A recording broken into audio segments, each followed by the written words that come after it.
Guys अभी check कर सकते हो, मैं यहाँ आ चुका हूँ हवेली में, और हवेली में जाते ही सबकी बर्बादी चालू होती है।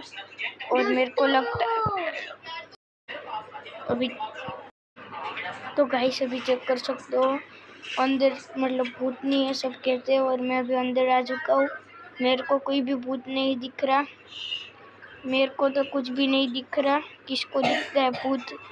भाई भूत कुछ नहीं होता, सब झूठ होता है।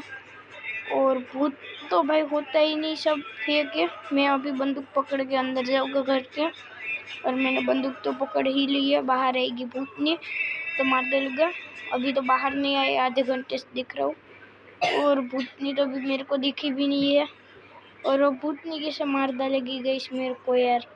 मैं वही तो सोच रहा हूँ, वहाँ कहाँ भूतनी है? मेरे को तो नहीं दिख रही। इस भूतनी कहाँ है यार? भूत कुछ नहीं हो। अरे भाई कहाँ से मार दिया? हैकर है। अरे भूतनी ने मार दिया गाइस,